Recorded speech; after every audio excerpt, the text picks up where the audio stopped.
So actually, so that I do not forget, I'm going to start that now. So maybe we'll wait a minute.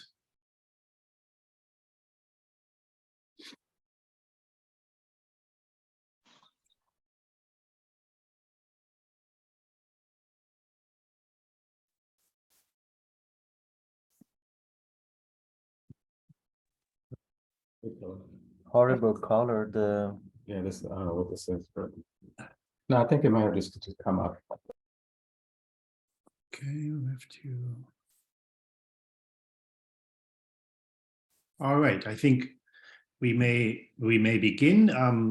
I'm Sven Speaker, the director of the Graduate Center for Literary Research at UC Santa Barbara, and I'm very happy to welcome you to our lecture series on contemporary approaches to art in the former GDR.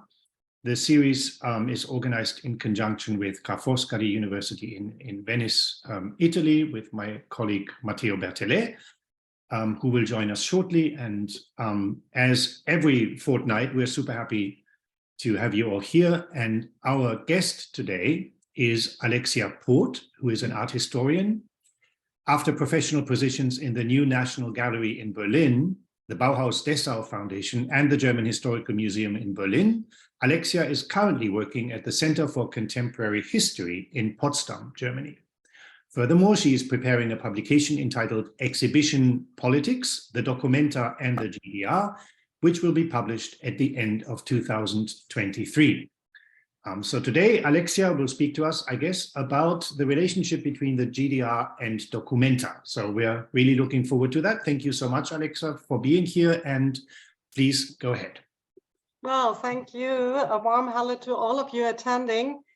Well, actually, I'm starting the PowerPoint presentation right now. I hope.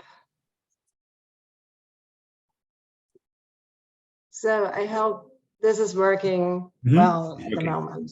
Yep. Okay, thank you so much. Okay, I have in fact been occupying myself since 2019 already with the relationship between the Documenta in Kassel and the German Democratic Republic.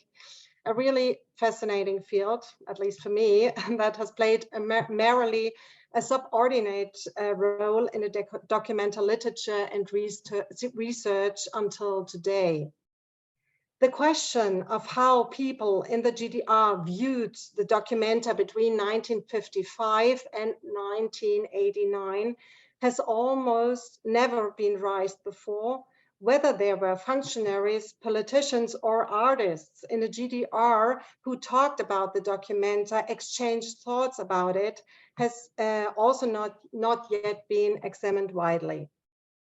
It is therefore a great pleasure for me to give you a few insights into my current research today, but I have to forewarn you a little bit, since I have actually found a great deal of material. I am only able to give you an outline of the topic today. I'm currently writing a book, as Sven has already mentioned, about these Cold War relationship, as you may call them, which will be released hopefully by the end of this year. Okay, the reason why I choose to occupy myself with the relationship between the Documenta and the GDR goes back to the exhibition Documenta, Politik und Kunst, or Documenta, Politics and Art, which was presented at the Deutsche Historische Museum, the German Historical Museum in Berlin, already in 2021. For the first time in a museum exhibition, it posed the question of what role the Documenta played for the Federal Republic of Germany until the reunification, and how art was instrumentalized for politic purposes against the backdrop of National Socialism, the Cold War, and the German question. The relationship of the Documenta to Eastern Europe and the GDR naturally has had to be part of this project, since GDR ultimately formed an important counterpart to the Documenta as a result of its location near the border. You can see here on this map the location of Kassel, which was like only 50 kilometers away from the inner German border. I was therefore asked whether I would like to take over responsibility for this part of the exhibition, and of course I did. I'm showing you here at least one little insight into this exhibition. After just a few days of research for this exhibition, it became more and more evident there is much more material than I had originally thought. Although the focus of East German cultural functionaries always lay on GDR's own cyclically recurring national exhibition, the so-called Kunstausstellung der DDR in Dresden, the documenta in Kassel always represented a topic of the examinations in the GDR as well. These examinations of what was going on in Kassel since Documenta's founding in 1955 mostly took place in the so-called Verband der Bildenden Künstler, the Association of Visual Artists, where politicians and members of the Ministry of Culture were also always in attendance. In discussing this so-called Monsterveranstaltung, as you can see it here, or also Monster Show, as the documenta was frequently called in the official parlance of the GDR until into the 1970s, they exchanged ideas about GDR's own artistic self-understanding. If you are looking at all still existing discussion minutes from the 1960s to the 1980s, one can say that the main reason for GDR to deal with documenta was just one: to present their own East German art production as an alternative to the West. A very important source for these discussions of the documenta in the Verband Bildende Künstler was formed by travel reports, as you can see here. Furthermore, nearly all of this Reisekader or cadre of travelers, such as the East Berlin-based art historian Peter H. Feist, for example, also brought photos and catalogs from the documenta along with them. As you can see here, some of these slides are still existing, and I think they are really a fascinating source. Interestingly, these photos and catalogs were partially incorporated also into university research and teaching, so that documenta was not only an issue at the Verband Bildender Künstler, but also a subject of discussion in other contexts or cycles, first of all in universities. As an example of this, here I'm showing you a brochure from the year 1978. It was published after a so-called Wissenschaftskonferenz, or a scientific seminar, by the Department of Art Education at Humboldt University in Berlin.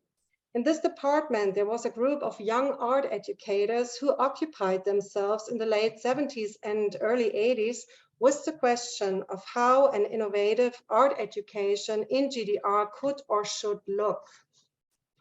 It was intriguing for me to learn how open-minded this group was to all forms of art production, also to that from the West. Two of the talks published here in this brochure dealt, for example, with Documenta 6 in 1977, which had closed its door just a few weeks before the seminar in East Berlin took place. More in-depth research work still needs to be conducted about this department, which was led by painter and professor Wolfgang Frankenstein. But however, the group's interest in contemporary Western art can be seen already by looking on the cover of this brochure. Here we do have the work Susan by American painter Chuck Close, which was presented 5 years before at Documenta 5 in Kassel in 1972. In addition, other academic works about the documenta were also produced, such as, for instance, a so-called Dissertation A, a PhD, from 1986, which dealt with the genesis of the documenta 1 to 5.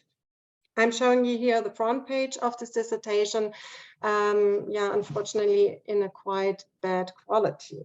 I personally find this dissertation to be one of the most fascinating documents that I have ever come across, because it is the sole work on the history of the documenta between 1955 and 1972 that was ever written from the perspective of the Leninist Marxist art studies in the GDR. And I also find it fascinating and, first of all, really courageous, because the author, the art historian Gabriela Iwan, never visited the subject of her research personally prior to defending her dissertation. This means that on the day that she presented her dissertation at Humboldt University, Gabriela Iwan was the only person in the room who was not personally familiar with documenta due to the strict travel regulations in the GDR. Her doctoral supervisors, who included Peter Feist and, as you can see here, also Klaus Weidner and Professor Harald Olbricht, in contrast, had visited all the documenta, some of them multiple times. The fact that Iwan was able to begin working on a dissertation on this topic in 1974 already was thanks to her first doctoral supervisor, the art historian Hermann Raum. He was teaching at the University of Rostock at that time, where Iwan initially registered as a doctoral candidate. Since Raum's own research focus was on art production in West Germany and also West Berlin, the library of the University of Rostock was very well equipped with Western literature. Moreover, and that amazed me really, Iwan was permitted to make use of a newspaper clipping service, which provided her with articles about the documenta from the Western press. From today's perspective, you may say that Iwan's PhD reads like a kind of summary of the documenta literature that was available to her at that time in GDR. However, I believe that this interpretation is not quite adequate, since her approach was that of Marxist art history. This means Iwan combined her analysis of the documenta with the presentation of the political social system in the Federal Republic. Thus, it was interpreted and viewed from the perspective of the GDR. For this reason, the doctoral thesis is an exciting mix, at least for me, of documenta history and the ideologically motivated research that existed in GDR at that time about the Federal Republic of Germany. The public sphere in the GDR, by contrast, only sporadically received information about the happenings in Kassel.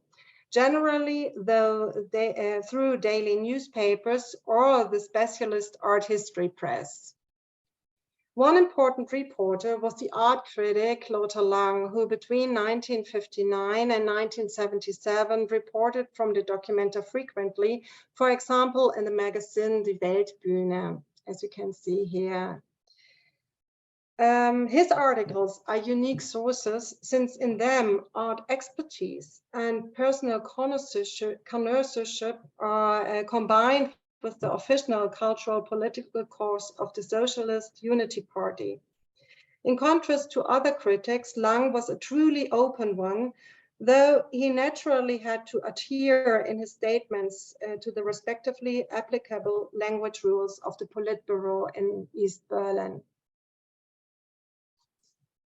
How moderate his articles are is shown in particular when contrasted by the film Der goldene Strich, Bilder vom bürgerlichen Kunstbetrieb, or The Golden Line, Images from the Bourgeois Art Market.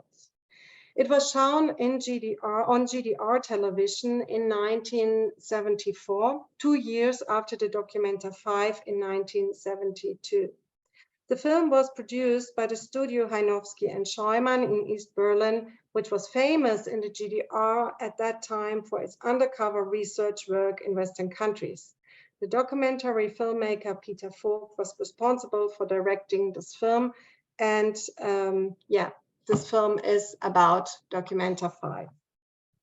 Der Goldene Strich is an absolutely fascinating movie, because it's a profoundly ideological motivated treatment of the Documenta 5, and furthermore, as the subtitle reveals, a discussion of the capitalist art market in West Germany. The starting point of the roughly 26-minute long film is the performance Der Goldene Strich by the US-American artist James Lee Byers, which was presented at the Documenta 5 in Kassel, among other performances. As you can see here in the photo, during the performance, Byers drew a gold line on the pavement in front of the Museum Fridericianum, which prompted folk to interpret the Documenta and the Western art presented there in two ways. On the one hand, for him, the whole performance and also the Western art was nothing more than Klamauk, or as you can say, slapstick, compared with the socialist realist art in GDR, which was interpreted there as deeply socially related. The Western production of art could only be meaningless due to Vogt. On the other hand, Vogt had no doubt that the artists in Kassel and in the Western art market could allow themselves to do anything as long as it was satisfied by the will of galleries and the art market. In his film, Vogt even goes so far as to interpret Byers' gold line as a metaphor for the prostitution of Western art. According to his summary, art in the West was nothing else than a free girl orientated solely towards money and not towards socially relevant contents. Vogt's approach of interpreting the Documenta in the categories of trade and markets had a long tradition in GDR. Already in the 50s and 60s, it was very common to present Documenta and or Western art production as stirred by capital and in particular as an instrument of political power. This interpretation, however, requires further research. One starting point for this might be the book Maler, Mäzene, Monopole, or in translation, Painter, Patron, Monopoly, which was published by Dietz Verlag in East Berlin in 1967. In this book, the Documenta and its connection to the art market play a constant role. What the East German population also knew about the Documenta as a result of this film or the articles by Lothar Lang can no longer be said in a generalized way today. As it's known, West German radio and television broadcasts were also part of the evening program in the GDR. Moreover, we know that the artists Gerhard Richter and Hermann Kleckner, for example, already traveled to Documenta from Dresden in the 1950s. Here, too much in-depth research still needs to be done. In the late 70s and in the 80s, moreover, young cultural workers like the East Berlin gallerist Klaus Werner or the art history student Christoph Tannert maintained numerous contacts in the Federal Republic of Germany, especially the two, one moment please. Especially the two Documenta veterans Klaus Steck and Josef Beuys, who were regularly involved in the event in Kassel, were very well known in GDR and were therefore contact figures through whom one could also hear stories in East Berlin, Bitterfeld or Karl-Marx-Stadt about the Documenta. This truly ongoing examination of the Documenta in the GDR is juxtaposed with the fact that the Documenta was for many years stylized in the Federal Republic as a bulwark against the East. No place was envisioned for socialist realism in Kassel, as the art historian and Documenta curator Werner Haftmann made quite clear during Documenta 2 in 1959.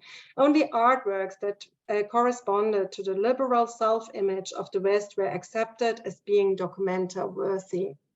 This understanding, which had its origins in the anti-communism in the Federal Republic in the 50s, resonated for decades.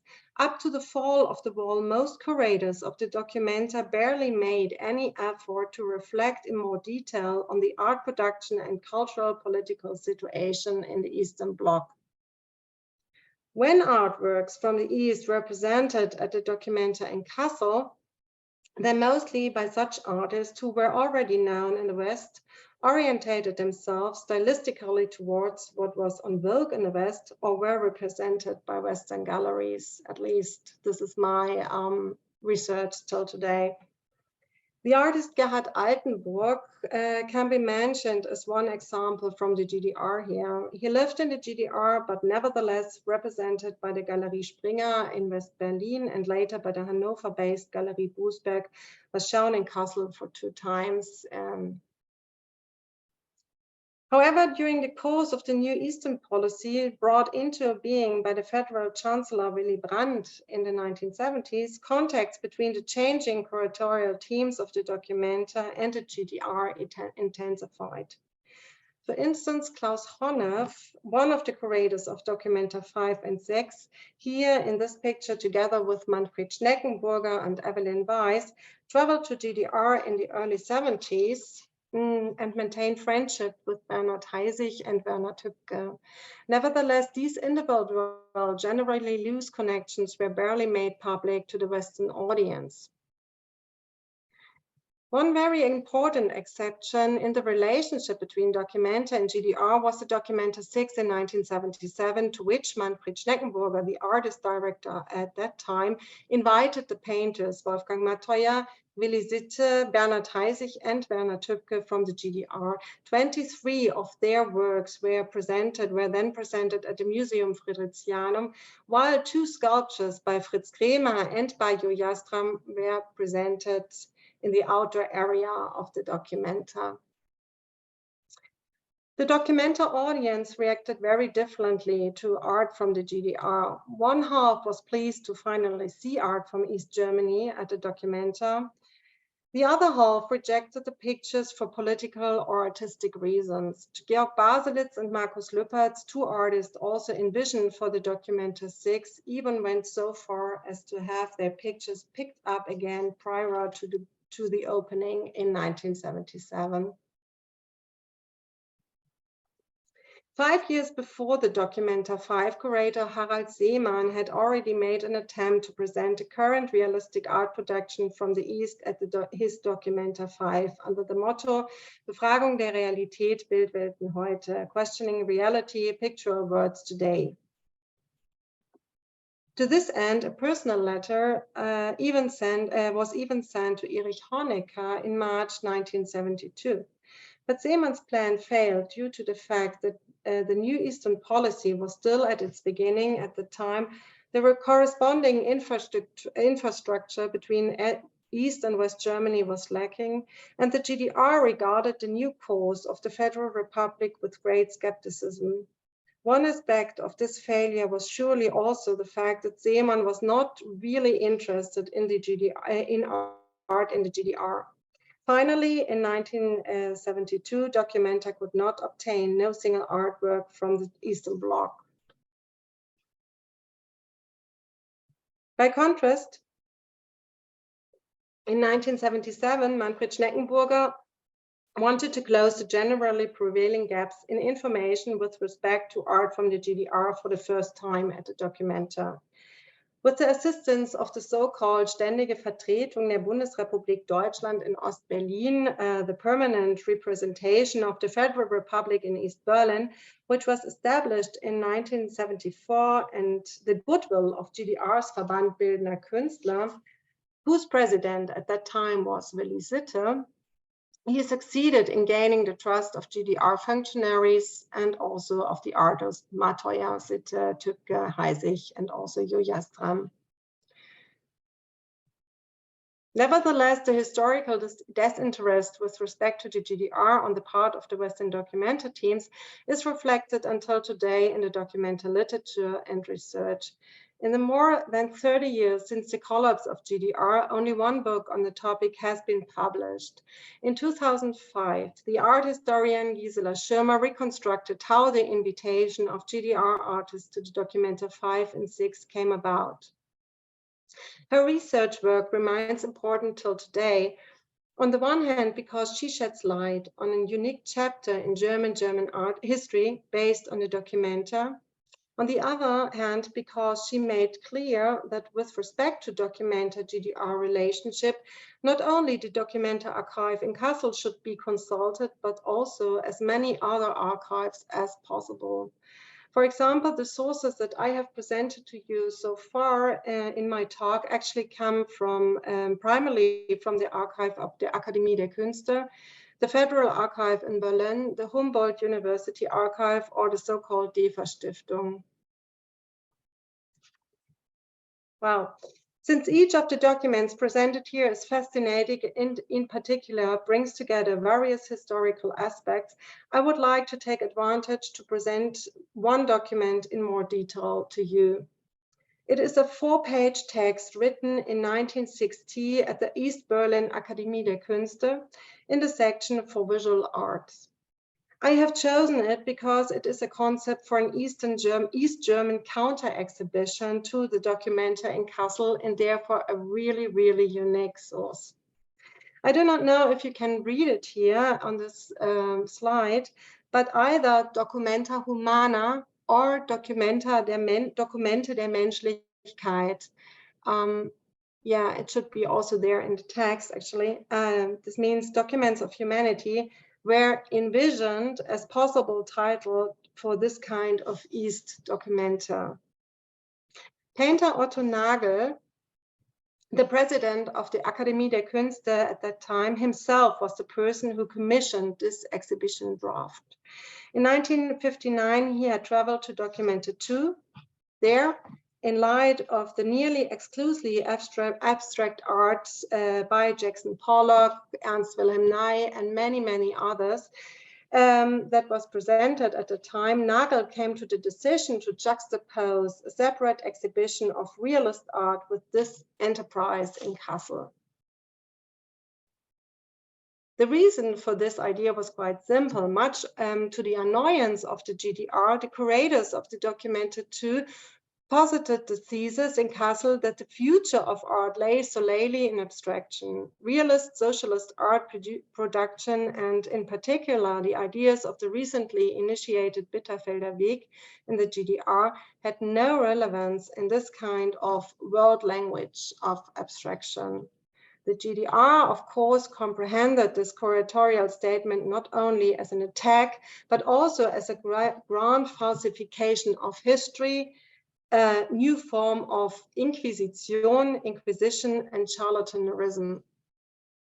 At that time, I think it was quite clear to everyone that Documenta aimed to demonstrate artistic closeness to the West, while the Federal Republic was concerned with demonstrating its hegemony against GDR.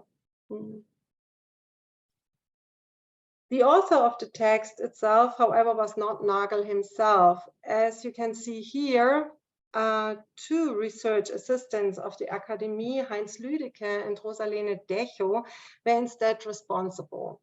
Nearly nothing is known about Rosalene Decho today, but Heinz Lüdecke, however, was one of the first German cultural professionals who, along with the Soviet culture officer Alexander Dümschitz, advocated at the end of the 1940s for the introduction of socialist realism in the Soviet zone of occupation and the GDR, later GDR.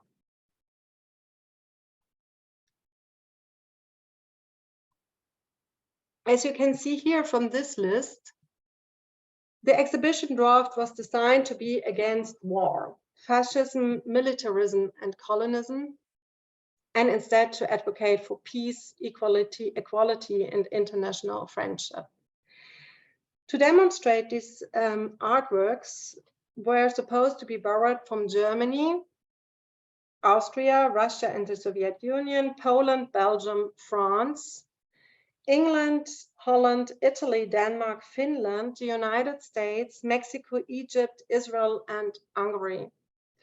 Vasily Vercheragin, Vincent van Gogh, Constant Mounier, Max Liebermann, Käthe Kollwitz, Heinrich Zille, Marc Chagall, Pablo Picasso, André Fougeron, Diego Rivera, Renato Guttuso, Boris Johansson, Franz Masereel, and of all people, Otto Nagel and also Fritz Kremer were foreseen as possible artists. for this exhibition. If you're taking a closer look to these 4 pages, it is really interesting how ambivalent the envisioned exhibition project is. Remarkably, the entire concept was written in the subjunctive mood and sprinkled with terms like perhaps or possible. This means that nothing about concrete planning or possible exhibition date is found in the concept. The documenta humana consequently remains unspecific to a remarkable extent. What instead catches the eye is the fact that the curatorial ideas of the documenta originally developed in Kassel were simply filled with new terms such as anti-fascism or humanist, which were part of the ideological self-conception of the GDR. In addition, the Western stars presented at Documenta too, such as, for instance, Jackson Pollock, were simply replaced with Eastern stars or communist artists such as Diego Rivera, Renato Guttuso, and the others you can see here on the list. Well, finally, we have to admit that Documenta Humana never took place. Perhaps the non-realization was due to the fact that such an international exhibition would have involved extremely high costs. But the non-realization of the Documenta Humana might also be explained with very different arguments. One of my considerations is whether the reason is not to be found in the situation of the Academy within the context of the GDR. As you presumably know, since its founding in 1915, the Akademie der Künste, the Academy of Fine Arts, was one of the leading institutions of the GDR, but at the same time, it faced always a very difficult position. For example, because many of the artists brought together there did not want to be controlled entirely by the party. Political hardliners such as Heinz Lüdecke, for instance, or more moderate artists who exposed their artistic independence consequently stood opposite one another, a conflict that the presidency of Otto Nagel also impacted. Though Nagel was a functionary, he was at the same time also someone who wanted to make the Academy internationally recognized outside of the GDR. During his time, artist stars as, for example, Otto Dix, here together with Otto Nagel, Diego Rivera, Renato Guttuso, and Pablo Picasso, artists who are partly also included in the Documenta Humana project, were obtained as corresponding members. With their assistance, Nagel basically wanted to demonstrate to the world that humanist realist art could take place on the highest level in many places, including in the GDR. Also, it was his way of showing that modern realistic art production did not necessarily have to follow a Soviet model alone. The Socialist Unity Party, however, was largely opposed to this approach of internationality and artistic autonomy that Nagel pursued at the Academy. Following the Hungarian popular uprising of 1956, a new phase of repression began in the GDR. After the thaw and in times of the Bitterfelder Weg, the Academy was under enormous pressure, both from the outside and the inside. Otto Nagel had a difficult position and it was ultimately forced to resign as president in 1962. On this basis, as it seems to me, the plan for Documenta Humana exhibition can be interpreted on several levels. On the one hand, the exhibition plan is of course an attempt to position East Berlin counter to the Documenta in Kassel, and in particular to the idea of a world language of abstraction visualized there in 1959. But beyond that, it seems that as if Nagel and his comrades in arms had two further ideas in mind: to position themselves with an international conceived exhibition idea internally and counter to the functionaries in the GDR as well. As I have already mentioned, it was a difficult time for Nagel. The party was in search of a socialist national culture. I think Nagel therefore had no chance to realize an international exhibition project like Documenta Humana. With view on the time, I would like to conclude my analysis at this point It is certain, however, that back in 1959, 1960, a multitude of discourses overlapped in the academy. Dealing with the documenta in Kassel was only one part of it. Well, many thanks. Yeah, I'm looking forward to the discussion. Thank you so much for this wonderful talk, Alexia, full of provocative ideas and thoughts. So maybe there are questions or comments from the listeners and viewers.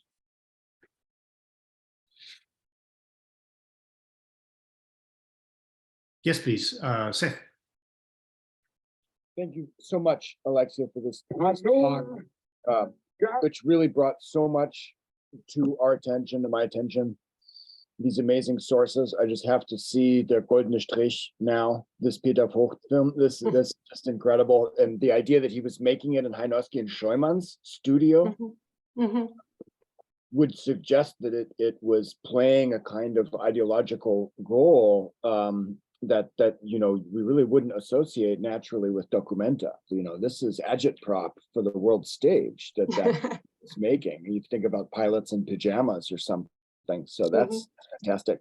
My question is actually about Gabriele Ivan, though. I'm so grateful for this talk because I know Gabriele Ivan only as the person who is tasked in Bildende Kunst with critiquing the Erhard Monten Standlauf Aktionen and Raumbild Zeitrealisationen in the Galerie Arcade in 1981.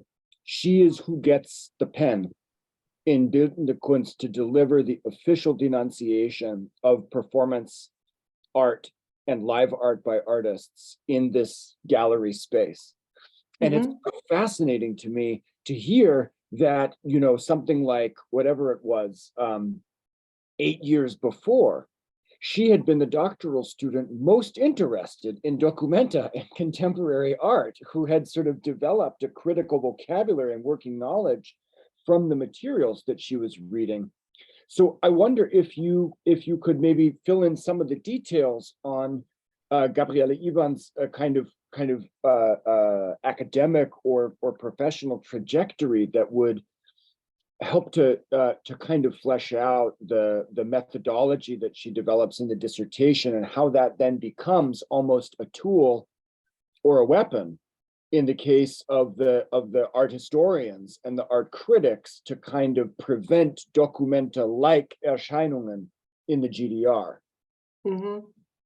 Well, many thanks, Jer, for your question and also the ideas, because I did not knew that she was so much involved in Galerie Arcade, for example. And well, I have to admit, well, her dissertation is fascinating because,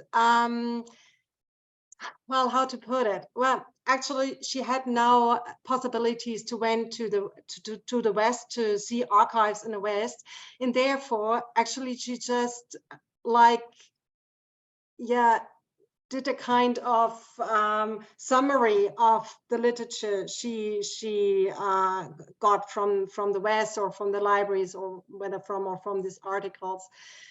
And therefore, the dissertation is a very interesting way of having, on the one level, the documenta, and on the other level, you have the her discussion of the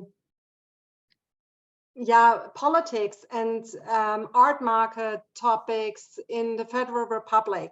And actually, this does not fit together. You have like two ways in the dissertation, and for her, it's very, very difficult to invent a new language or new methodology. This does not exist because, yeah, I think she had no role model for her dissertation as well. You know, there are other dissertations. For example, Hermann Raum also wrote partly about the documenta, but his dissertation, written in 1963, is another time. This is one thing, but on the other hand, it's also his topic is abstraction, and so this is not a kind of role model for documenta, you know, for Gabriela Iwan.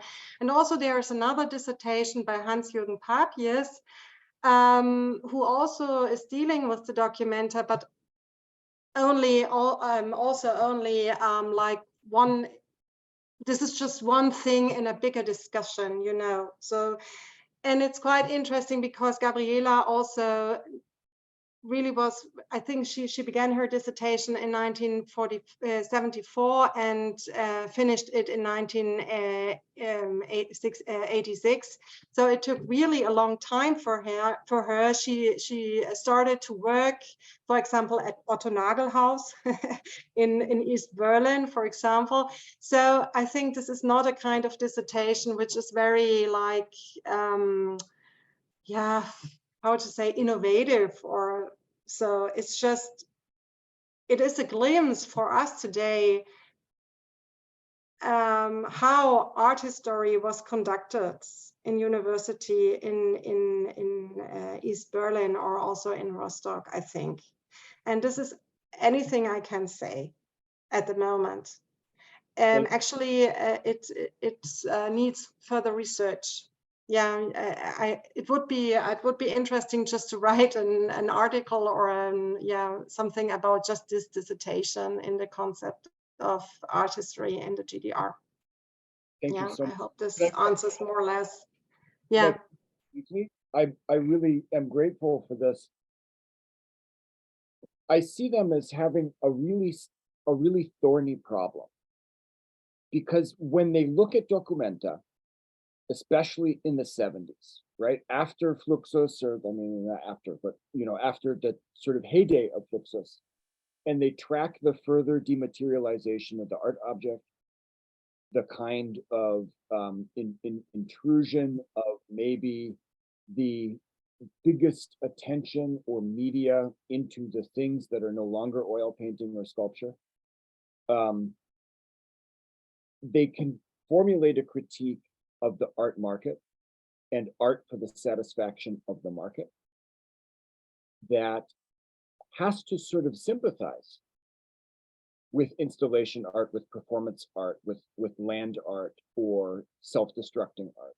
They have to say, ja, well, der Markt ist nun mal so, und das ist ja eine verständliche Antwort auf eine unverständliche Situation. And so they have to be bizarrely sympathetic to these innovations, while at the same time refusing to admit that they could possibly be appropriate to the GDR. That they have to say, well, this is a kind of challenge to the market over there that makes some sense, but we need to realize that it's fruit of a poison tree. And so none of these methods, none of these interventions make sense for East Germany. And it's such a tricky place to, it's a corner that they've backed themselves into.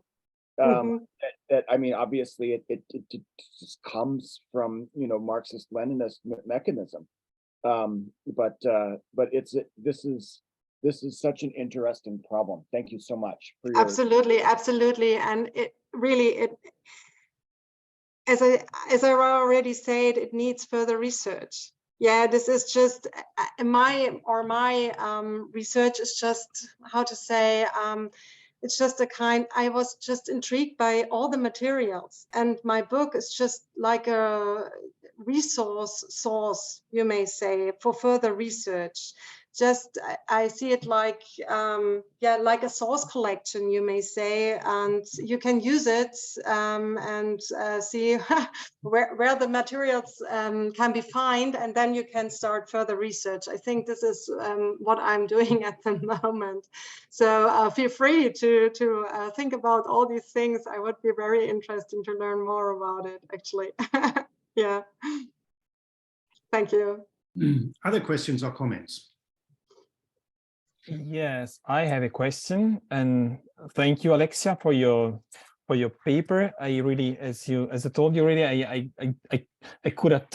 missed the first part, so I hope that also I'm not, you know, repeating what you said already. But I was really fascinated by the documenta humana, which also which reminds me also of at least one attempt in the Soviet Union of organize a sort of, you know, socialist or art exhibition with the idea also to have it on a regular basis as a response. In my case, and the case I'm thinking about, as a response not to Documenta but to the Venice Biennale.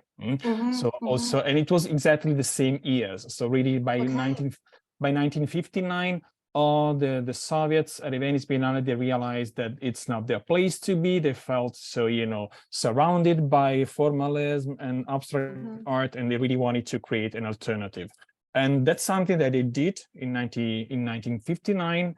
And then they realized that also that it was not really successful. So it was, again, I wouldn't say a failed initiative, because there was one edition where they hoped to reiterate it, but they really realized it's not the format, to organize it. And just this anti-Western rhetoric is not enough in a way, So, and so it was really, that's why it's really interesting, and maybe we could think in the future about possible,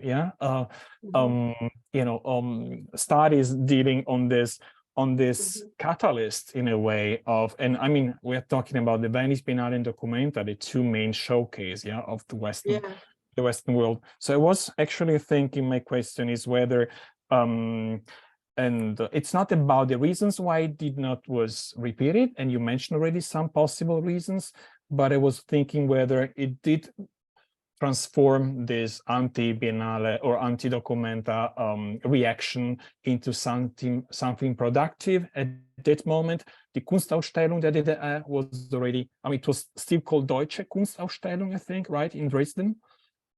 This every 4 to 5 years, that was already a reality, but I was wondering whether it also responded, this showcase of the GDR art in Dresden, to the Documenta as a way to Documenta Humana, but on already something already existing, that was already there. And also, I think the Intergraphic, this biennial of graphic arts in East Berlin, also was something quite international from the mid-60s, I think, right? And so exactly, how they connect to the Documenta. Yes. Yeah, many thanks for the question, and also sharing with me your example with the Venice Biennale, because I didn't knew before that Otto Nagel also tried to bring GDR to the Venice Biennale, I think already in 1958. But actually, coming back to your question, of course, all the discussions which took place in Verband Bildender Künste in the GDR about the Documenta actually had just one reason, to bring the ideas of the Documenta, or bring the experiences with the Documenta back, and to include them also in the Dresden National Exhibition, as you may say, the Deutsche Kunstausstellung. And it's how to say, you cannot see that in Dresden was anything artistical, for example, reflected about the Documenta, but the discussions of the Documenta were just to convince themselves that their way how art was showing in Dresden was the right way against the West. I think for the question of Documenta, or the discussion of Documenta in GDR, it would be very interesting to look more closely at the Intergraphic, as you have mentioned. I have not done this yet, actually, but also on the Ostsee Biennale in Rostock. I do not know if you know the Biennale. Which is very interesting, because a lot of Documenta artists also went to the Rostock Biennale, for example, H.P. Grieshaber, or also Dieter Roth. It's a very interesting thing, actually. And there is also further research to be done. We are still in the beginning of compare Documenta with other exhibitions in the GDR, but there is still research. For example, Christian Serendt is in this topic, involved in this topic. I do not know if you know him, and others too. Well, actually, Documenta, as you may say, was always very important source, but not always.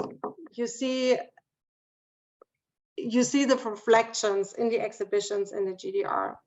I do not know if you, if this is quite clear what I wanted to say. So yeah. And after 1959, there is no speech anymore about documenta humana, right? It's just a debate around that period, and then it's over, right? It's exactly.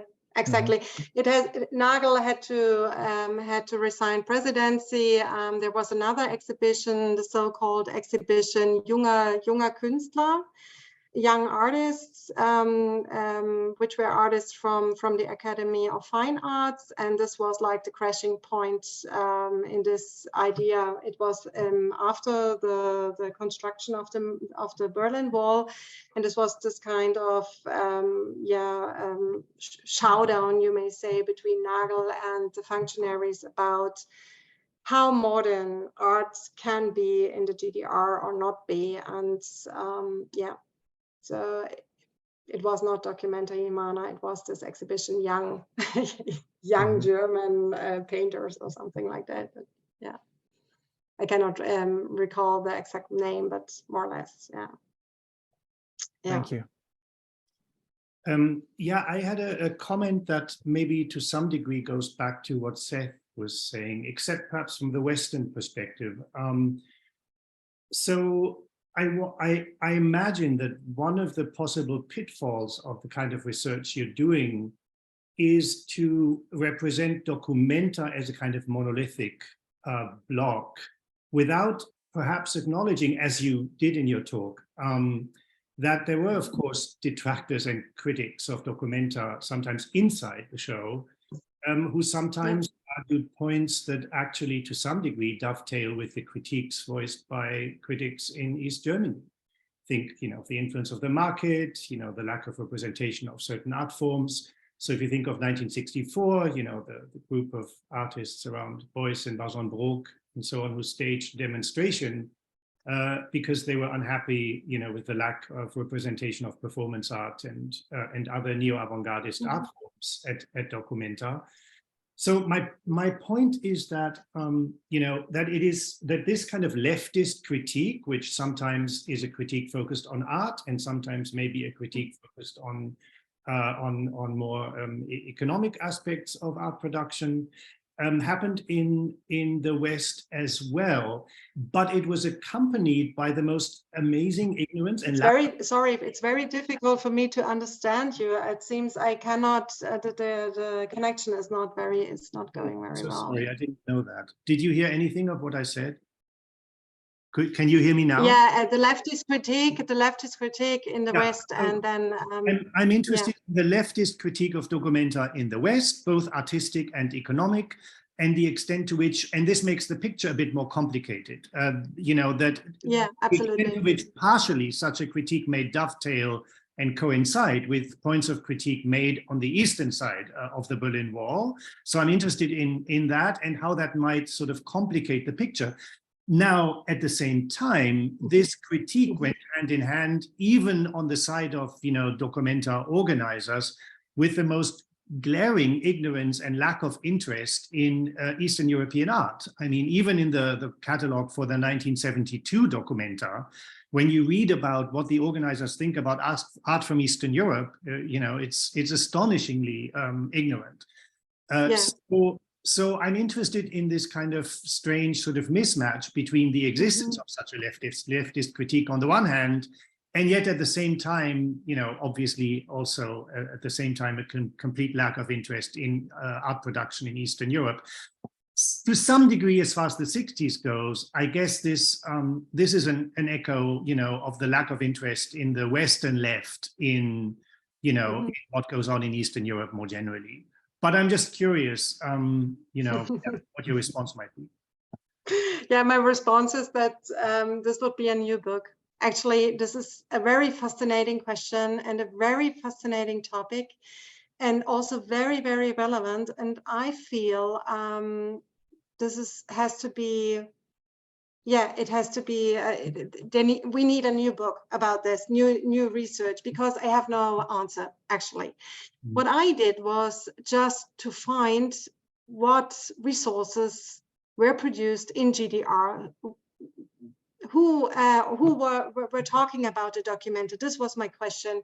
And which cycles or places the documenta was of any interest. And so far I was more on finding sources and to collect. You may say I collected just these sources because we did not had till today a collection of these sources, but actually it would be really interesting also to know more about, for example, the monolithic topic. For me, is also very important because we know that some of the documenta curators, as for example, also Harald Seemann, who had contacts to the Soviet Union, for example, as you know, Matteo, we need to know more what they were doing in general and what they did in documenta or in the time they were documenta curators. And I have the feeling that a lot of them were acting differently. In the moment, they were like documenta curators, and in other exhibitions or other, I don't know what. And so we need really, first of all, in my opinion, we need to learn more about the documenta curators, about these big teams. And there were a lot of freelance people involved in these teams, and we do not know what they really knew or did or whatever. And on the other hand, the question how lefties ideas and GDR ideas are coincident, or yeah, we have to talk about this more. I think we have to think about it more. And I have to admit, I was thinking about a question and I left it out because at the moment I do not have any answer. So maybe next time.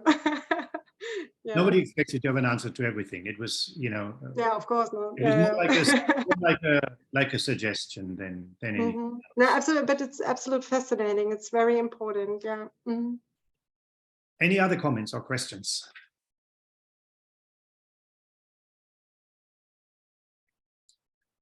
Well, then we've just hit the hour. So we try to limit these sessions to 1 hour to make sure people do not become too tired.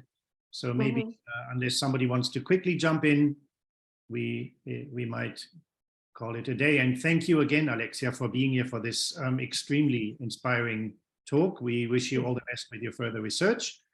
And sure, people can contact you if they have any further questions. If you care, you might want to put your email perhaps in the chat. So just in case somebody. Yeah, of course, I can do that. Yeah.